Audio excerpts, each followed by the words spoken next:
when the Coast Guard went out there, we weren't asked to go with them. So the BDF, on our part, we weren't aware that the Coast Guard was out there. That probably was a directive they got. I can't comment on the directive they got.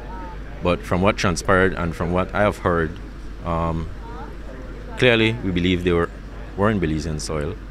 The Sartsoon Island, as far as I'm concerned, as far as every single Belizean is concerned, that island belongs to Belize. However, the Guatemalans also have the belief that that island belongs to them, even though there is an international boundary. The maps that we have clearly has the island inside Belize. Perhaps the maps that they have clearly has the island inside Guatemala. So there is a dispute there. There isn't a need for any serious confrontation to happen on such an issue. The best thing is to dialogue and to discuss it. If we intend to do something there, it's cordial that we inform them this is what's happening, and then we do it in a professional manner. If there is about to be any confrontation that can lead into military to military confrontation, it's best to avoid such a situation if it's not absolutely necessary.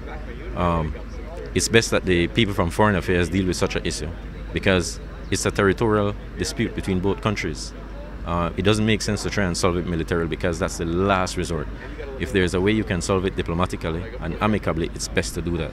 So I believe that is where our government is now, trying to solve it between Foreign Affairs to Foreign Affairs. For the BDF part, we have been in dialogue with the Guatemalan Armed Forces, and they're aware that we intend to put an observation post in that area. So the BDF will continue that venture, and we will have an observation post station at the mouth of the Sartsoon in the near future.